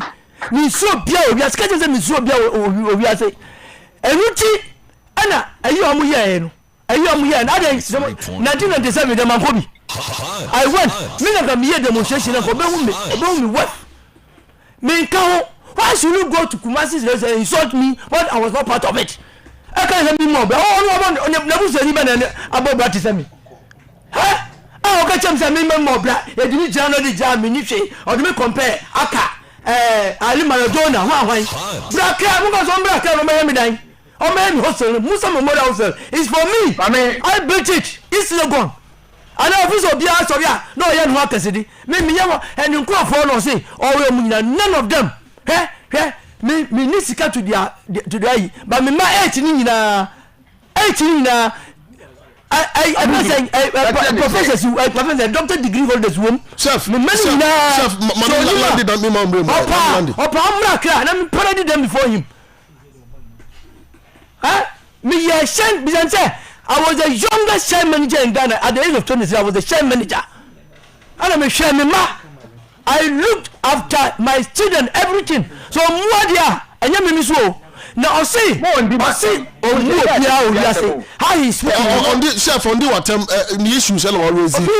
I'm not part of them. I'm not afraid of anybody in Ghana here. Even when Professor Amuzu was president, I criticized him. Now what do you? Even the so-called paymasters in Ukurambo, am I afraid of them? But how do you say? He say, Mikao. Ono beka cham se me how say if you kura no mamika sam chero say MTS ka no ye call former chief justice on my auditor general staff ye very lie and that committee was checked by him and then Palmer is not as secretary, he was the secretary of that committee. They sat for 1 year. And they came out with a verdict. The verdict is still with the auditor general department. So a good police officer, he should go there. I'll check with the copies of the committee. Man copy. No kind. It's more fast than I think a CEO Congress. And your auditor general, no my 3 people. Including Aziz Kwano Kasa Committee. They came out with a verdict and the man agrees with it, he will pay it. Okay, but we went to Koforudia annual general meeting at Koforudia, and then it was that time we banned Akambi. So what is he saying? Only small boy not you or person chance or me. Or a small I have never spoken against him. So he should never on his left to speak against me. What Chef, it looks like on also a point, on also build your point. Amuzu, my final point. Yeah, your final point, Rafi. Yeah. They should be ready. Say, when they criticize people and they are also criticized, when they insult people and they are also insulted, they should not be running on top of the roof and be crying as though they are untouchable. It is football we are doing. We know the kind of insult that they have insulted Akambi, Odote, the board chairman, Dr. Nyawo Tamakulu. They have done in the past. Those people did not go on top of the roof to cry. They did not call their children, their siblings, and co-menenis. So he must also know, so long as he continues to remain in industry, and he's going to pursue this his diabolic agenda, if he is not going to sail through, and then for him to think that me, a citizen of Ghana, that has the right to belong to an association, and that I belong to that association, and that because I am a police officer, I do not have the right to talk, then he's joking. I'm telling him he's joking. That he can never use my position as a police officer to guard me against supporting my chief. He cannot do that. Okay. So long as I remain. So a ban no more jane say me jane ko police station e ma ko ka kire no nkrofo na wo de wudi nkrofo atem no hwan fa na omonko. Okay. Ye nye ne sa when me did na ka say the battle line has been drawn also a two IGP thing you should come to Accra and come and do that also me diabolic. You see that I'm a diabolic person. Do you know me? Who do you even know me? Now the battle lines has been drawn. Me Muhammad Alasa Musa and you my brother, and you are also will be on your piada. Lawyer now also will young ground. Lawyer,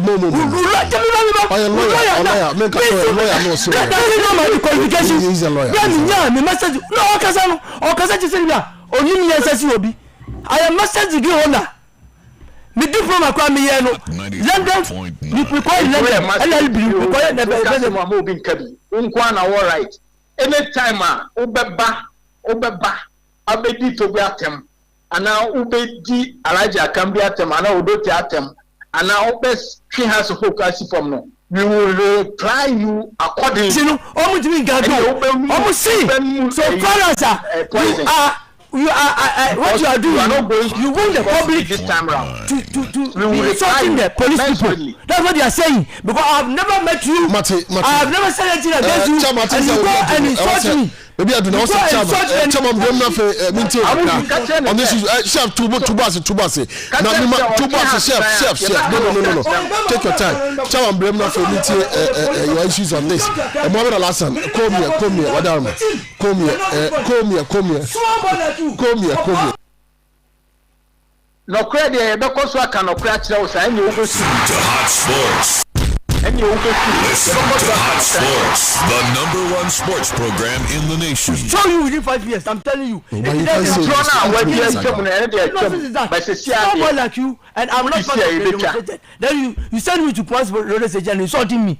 Mamintio, Chef Jirahamano, so Mohamed Alassan Sunni, do this stage. I want to say Johnny Twao. Nothing, yes, you so my and not near the idea. I think say more come also, Chef Swakuma also. Chama, Chef, would you come here and another? Ever ready? Answer no, Maminye. The #1 we are able to run semi Hot. Now we are doing and come back. Dedication. I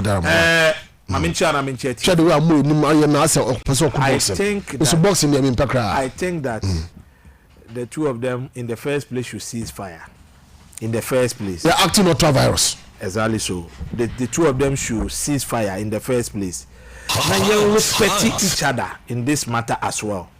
Jedika, we are talking about Crawford expressing feelings and grievances. Like xenophobia, air cancer, or a police officer, but of course, in the police administration, and nothing stops him as a citizen of the land to join any association or no appear because you have freedom of association in our constitution. And now, was signed here about Juma any no cray. Demonstration, I can't want to say what is the demonstration. Obi and a baby Hano, and now what can't adekudi a Hano. now se ofo se wo issues baby a problem ne wo xenophobia has ni and has supporters be demonstration against it has in penny for who take xenophobia personal clearly he's in the defense of the current administration. Absolutely yes, yeah, clearly. Absolutely. And Mohammed Al-Hassan also is perceived to be, you know, he's not perceived. He's against the current administration. Way anti and way pro. Absolutely yes. And the opposite side of this issue. And more classy, the class of the titans. But the problem here is that message xenophobia in the first place. Per your custom and our tradition, there is something that as Ghanaians we cannot depart from. For that one, we can never depart from. I like the way I all expressing who are. But ushemo kasemunwa why expressing in another platform being privy to. Okay. And that I cannot go into it too much. But no allegation be if the presentation the answer no seems to say or can be related to the number legend. So the way we did we are not talking about personalities and their persona. And none of me can be me, but I disagree on issues. I don't have a problem.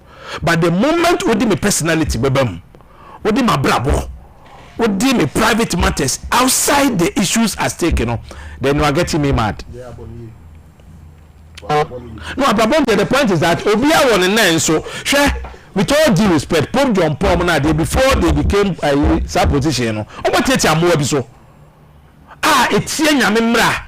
Unamun mabo wetiana so.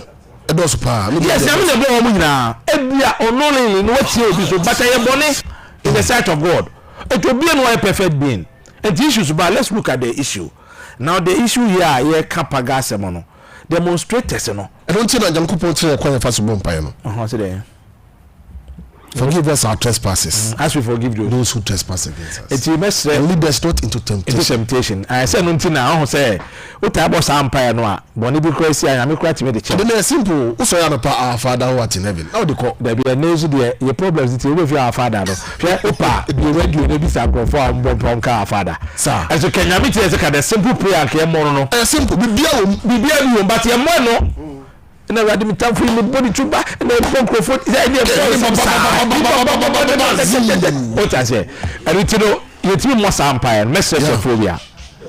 House of folk, a institution I will be a soon be.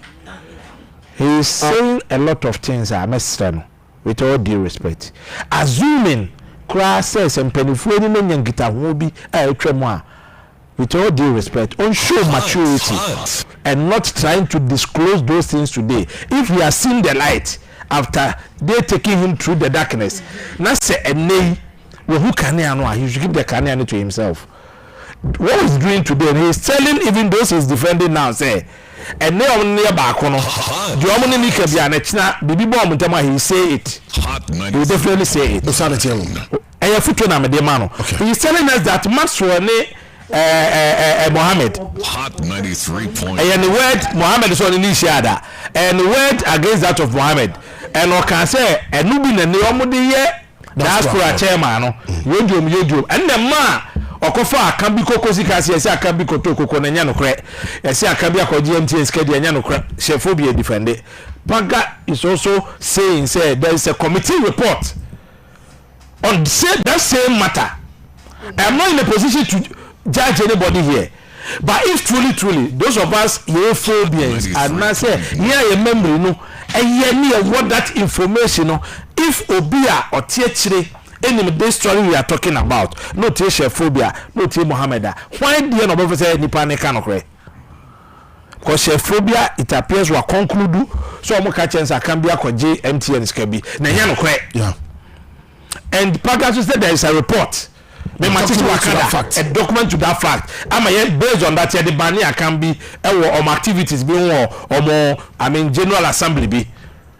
And if this true, no, what the be more excess. Not just say you no because of nowhere family nowhere for anything I may me messer baby. And I unsigned respect to human hour because this argument our public it's not good for him. We're a security officer. He serves under authorities. At the moment you challenge even your authorities on air, no, it is not good for him. So he's not even afraid of IGP. If so, you can't say that. Okay, that's in a context. I understand. But it's not good for him. that contest the man for obi person you mischieva. You get obi person you mischieva. On kind in that contest. Me no hey, I agree. Me ne baby no fever. Or see ne pagaba DCOP no. Sebo e penny usuro no. Because say obi boni bia. But if you say this to your senior officer because of when your problem with the papa or radio, what are you doing to yourself in the service? 93.9. What are you doing to yourself? You are disrespecting his father in public, and it's your senior officer in the same institution. Do you know what you are doing to your service? No, I don't know whether you get the point I'm making. I'm getting you. Xenophobia is somebody I like so much. Now do you know MUPA level and I'm any baby I call this time, no, he's opening up. It's good for him. You know, started from baby, and never do baby a way. It's best no. I'm chef person bem kaka. I don't know that. Chef, but chef, tubo. Chef, tubo. No, listen. Take your time. Nadine Kobono, you are Dharma. Why? From Nadine Kobono. With all due respect, we analyze and I say summarize. Yeah, Nana Kwame Dankwa. Nana Kwame Dankwa Santukotoko. Nana Kwame Dankwa. Then maybe I don't know what Nana Kwame wants to tell us. Hot what Nana Kwame is saying right now, he has not taken the position of an arbiter. Because if Nana Kwame is saying that somebody will say, he is in the studio right now and he listened to me. So he shouldn't be conjecturing that somebody will say so. The man said that his son is a senior police officer. Then I said, I am not a senior police officer. But the two, his son and myself, were employed by somebody. Is that not correct? That's correct. And you been a family that's absolutely right. Papa, because of opportunity on one year and the banner I penny, or the banner bonfire. The banner the catcher is on my country, me said, maybe a junior rank. And did I insult did I say the banner this power champion? But I'm saying, said, Obin a farm and the banner, you know what you want. The banner said the capacity, only the CEO of Ghana Police Service. And I mean, a CEO, but he holds a senior position. And I'm saying, sir, and I'm repeating right here that me, Seminia Bonia, I have no problem with anybody. Same as you, Amuzu. Say, Unya Bonia now see a policeman. Do you run away? Will you run away if you see a policeman or you see a military man? Will you run away? No. And it is the same thing. Nebano Ebia, Nika say Ebia 44 years. And also 45 years. I'm also about 45 years. Okay. He's my co-equal. But he is in a higher position. If I meet him, I will salute him. 93. I have no problem with his son. I have no problem with his son. I will not even ask him, in fact, who is your father? I will not ask him. Because his son too will not ask me, who is your father? He brought his son. Because did I bring my father in? Does he know my father? Because me, my father is the Wangara chief of Wenchi. And my brother right now is the chief. And he's a banker at the national highest level. Did I bring them into the conversation? And in fact, even the commander-in-chief of armed forces of Ghana, Nana Akufo-Addo, the constitution is clear. I have no problem with it, but I do not. But the enemy, with all due respect, he also knows that he shouldn't talk like that. Okay. I'm not a non-entity, but I always pride myself in what I have achieved in my personal capacity. That is what is important to me. He's doing a mischief, which is very wrong. We don't do things like that. It's better if Nana Kwame has nothing to say. He can keep quiet because it is two people. Then the listeners can decipher whichever way they want to decipher. But it appears he wants to rule and conclude in favor of somebody. In fact, it is the point he has all made. He should allow the point to rest. He cannot push it in a certain angle to make it feel like, oh, maybe Abofra. But did I insult Mohammed Al-Hassan? I never insulted him. I never used any harsh word on him. Did I? So why must you conclude that we are Abofra? Say, the moment Abofra will be Abofra, it means you are man and you are trying and did I do that? Okay, I'm saying, your money you see how you are not free, young one, yeah, yes, Nana Kwame has done a total mischief, which is wrong. We put more, yes, I don't know. But we are one minute, Bruno, and I said, the DBA as a Kotoko, you know, I always envy him because the time I started envying him was when Kotoko, Eco Africa, only Edmonaka, Omunienu, Omudi Kotoko Africa in so many years. That was 2019. 2020, I'm going to Kotoko Africa with CK Akono, the two of them. So always they have been my mentor. Say, two young men at Kotoko at this level. Then it's something very remarkable. And from that time, I've respected him, and even Monaka became my friend. And I believe these are the people who must be given the opportunity. That's no credit that you should say the truth. More Kasebia, Mohamed Alassane at the studio. Mohamed Alassane is my father, but we are talking about a certain matter. And I am not a gossip, but I am alerting my colleagues. And I say, Milianu Kumase, Semaxuala Sabri, Sebikafra, or Kasa, and I say, Mohamed Alassane Kasa, Omutino with different minds, because the Omokano, they have a hidden motive. And me, they have taken me through that school. Don't inherit somebody's enemy, because they have a perpetual enemy. And if you follow them, you will inherit their enemies. That's what I'm saying. All right, Chef, I think your point is well noted. You're facing off a young say, Chinanya Duma Bia. You must to us. Why? Me that's it. Why? Listen to Hot Sports, the #1 sports program in the nation. Listen to Hot Sports, the #1 sports program in. Listen to Hot Sports, the #1 sports program in the nation. Okay, Auntie, that's how it is. No, I'm getting a brave enough into What is this? What is what? I'm on the floor now. Wabaki cousin say we are seeing Ketiama. You are aware. This small boy about declare like a cancer and say you were aware. You were on the floor. I was on the floor. You gave me the floor. I even told you that I may come and be acquired. I was saying no. I should rather address the issue. Initially, this is not my issue. I'm about address issue. You rather draw me in. What address issue? Now me cut it. I even have idea. I'm a person here. Who say no? I should rather address it. And this young man, he also too much disrespect. No, wait. No. Esa obema me go fupa. Some me hear mischief. Unu so obedi di matem. No, wait. Me passa will be your influence. Oh, I'm not. I'm notice you. No, be. No, you're witness to us. Uti hana dia na me ne paga eka. Tama shephobia eka sanoa. Paga a charge. No, don't go. Sit down. No. Paga. Oh, sit down. Sit down. You see, catch a shephobia say or issues with people. You can go ahead with Sankro for normal. But when I see already, I say that I strongly believe me, convince it. That is what I should say. Nobody pushes me to say anything. The way I behave, and if I'm trying to say me streamlining the match and how and also any normal, upon go ahead no do obi atem. So I'm more IGP or no anasema. So I'm the superiors or no anasema. I think my guy, but what in the papa kasa the way on the paga kasa. If that is the way he wanted to go, I'll go that way with him. Send me here mischief. What's the meaning of mischief? I'm saying that in fact, when I for senior officers or no, you're wrong because you're a police officer. The moment you allow the public to also attack the police service. Police service, people with integrity. So the moment your police officer has a police uniform, now do want to public.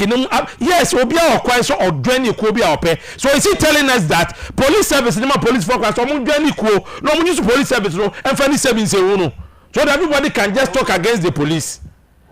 Son of person and I was trying to tell him, say, son, the DCOP, IGP, no can say, how can you say you don't, you are not afraid of the IGP? So when you're born here, I'm saying that's what Chairman Swaba. Also, our issues with. I'm sure you give me the opportunity again. Of course, I have to come back on this. Don't spoil our things here, what happened, sir. TM Kana has a book that's brought Chairman, that is NSA Champion. And come on. Chairman, good evening. I'm your tiger. The Biaba Cordier. Namiadon. And we have Me the ana me won me adwuma na wabarem dey na sie. Me when the top program na say mo adwuma na me share mu na tamwa last time Shephobia. What other council be na me pese me o can say ye na ye influencing go for Ghana. Enya no kweda. You see, Shephobia the captain diaspora for say we are not recognized. As the captain say yeah vampires. Now vampires to influencing go for influencing go for. You think that I want to know me play and I'm a captain will say. So I demonstration na air course me and your diaspora na responsible. And some of you obia or fire officer demonstration. Me, I'm not told me as a chairman said you can see a prayer demonstration. Daddy, I think I'm the bio. You know, among every still no more for you.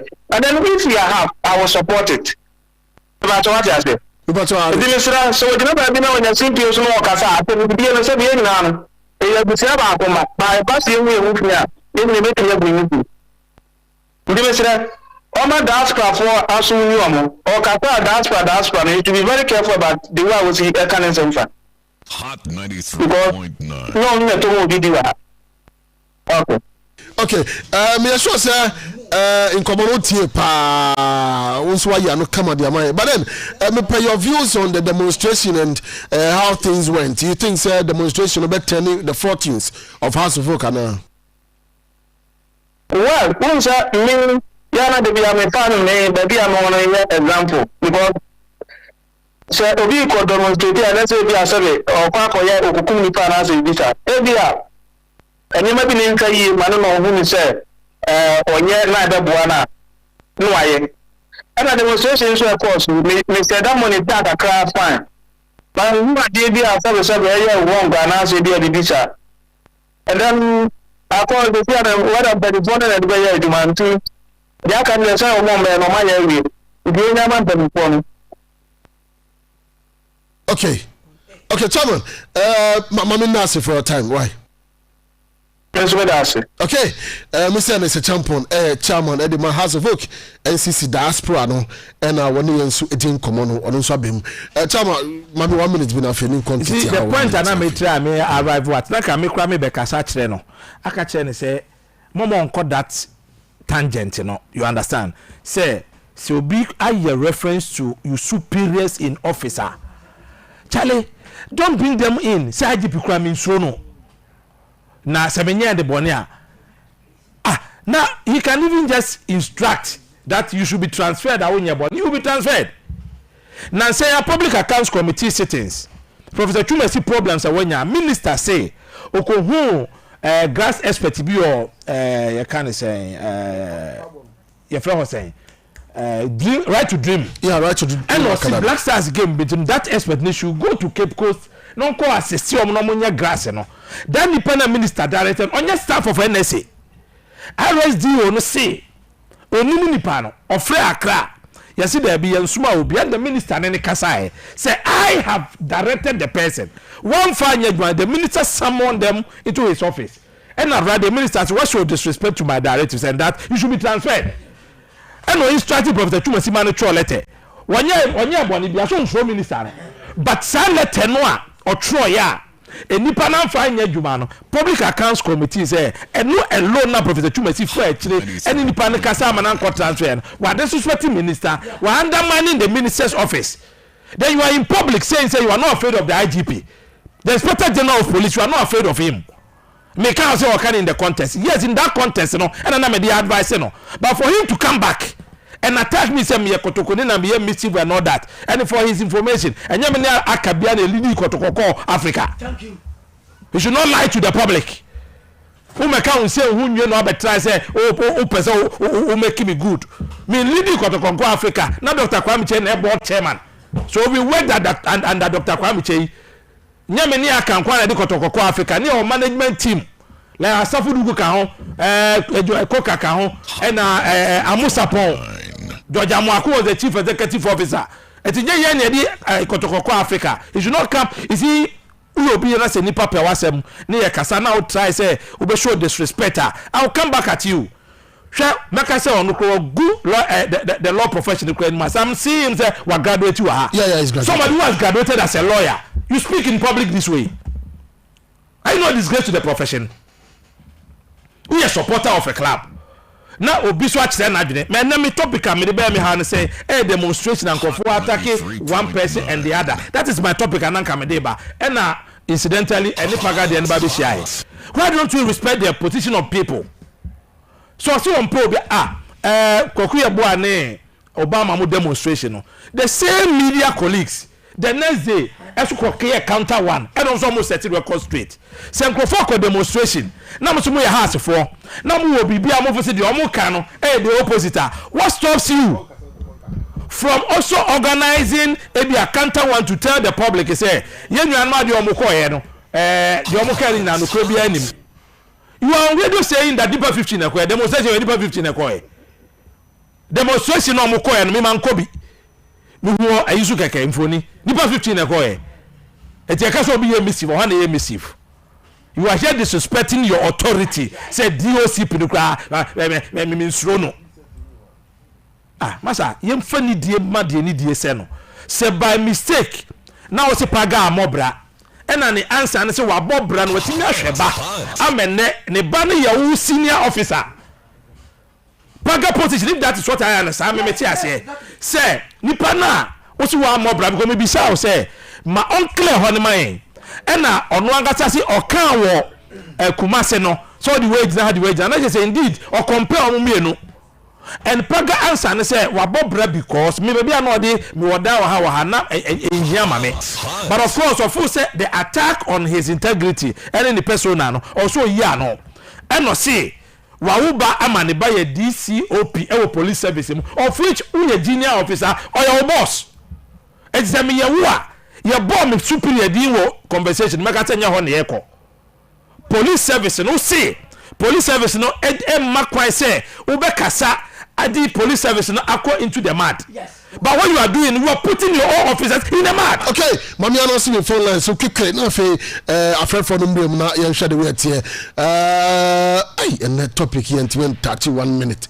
Because of this issue, but I'm not telling you better your topic ni pa 0274723292 after 0552179180 0244849161 0244849161 Hustle folk supporters no and I want to hijack show no with the help of Nana Kwame Dankwa. Good evening, sir.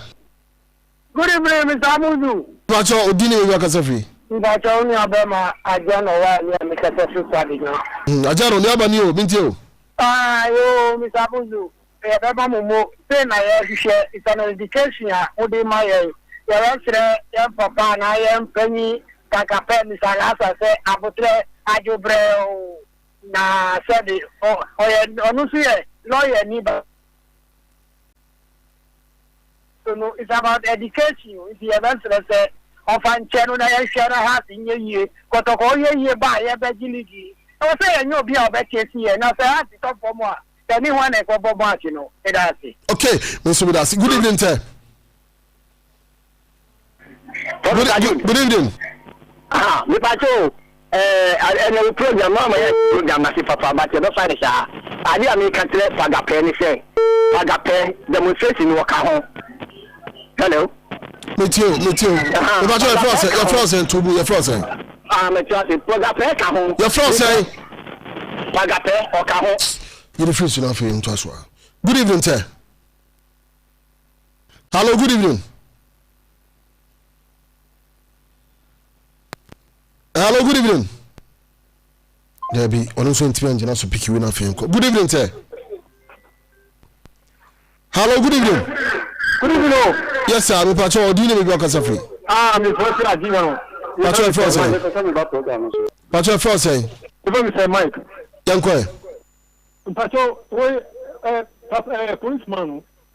One company also so yeah. And you say to me the and I said disrespectful. Say one so otunfo ana so one bonitia obia o yasa be dey on so ana. Because you go Bible say the spirit that God gives us, He gives us not to fear any evil spirit or anybody that treats this.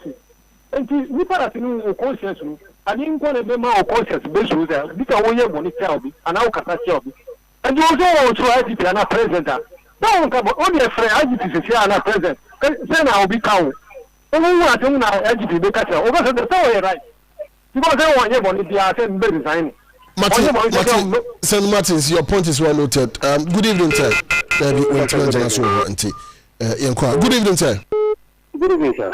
Dini be working free. Before saying Nana board. Nana board you. We can say my patrol discussing a course now. Junior, you know, the police officer, Dana Mekana. On this respect area, Kuru had him say, you depend yes, that kind of pressure. And so now, can you see we are disrespect really? There's nothing like disrespect. If you are not so can't so much training, we go to us anymore or say, he was trained by them. Now, you have to see what Bible to travel from a coin, unfortunately, I won't train. To the home training, a coin in with us.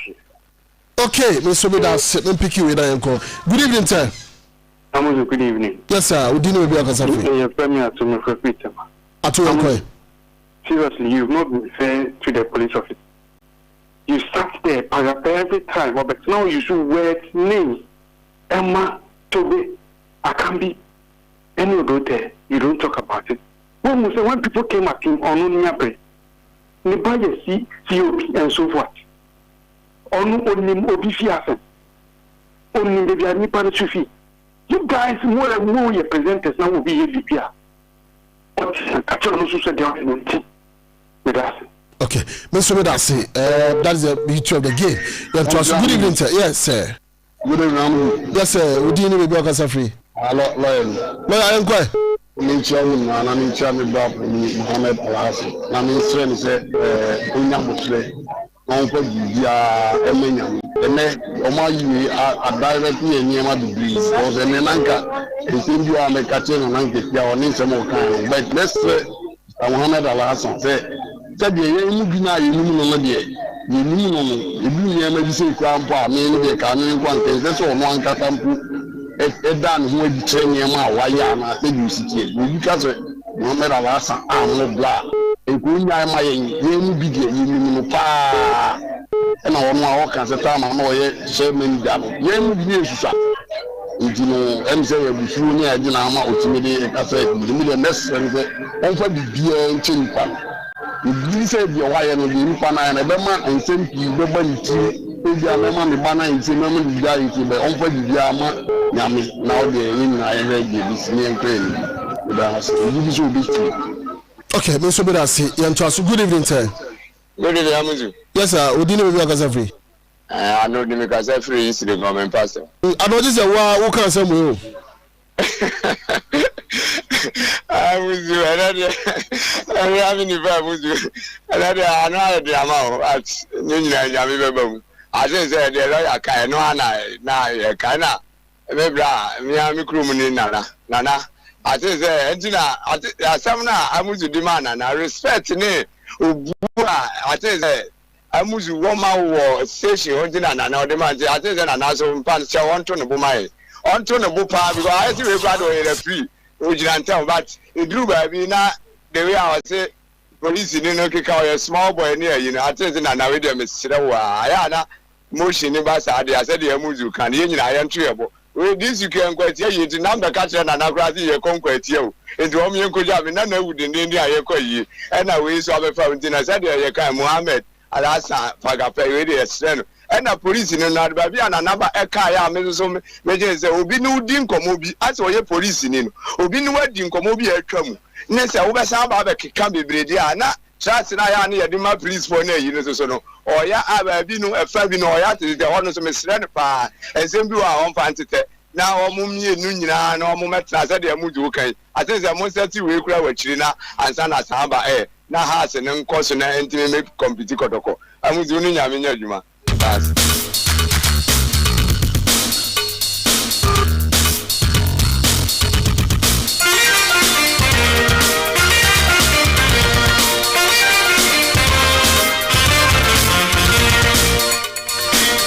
Okay, nti yam fancy na for to aso kira na cha over property Me di we chia make Canadians say make about 6 me ka me try no Siena ball mama ko Jubilee House ho no Siena ball abo so ma ba me ko Jubilee House room 24 room 24 Jubilee House say dem mutie adwuma die no mama ko chia o Frank Asiedu Bequin protozoa and they on a parliamentary candidate to Suhuma MPP. I see. I'm a child papa. No one at the whole brand. Channel. And no one at the whole brand. Protozoa. And no one at the whole brand.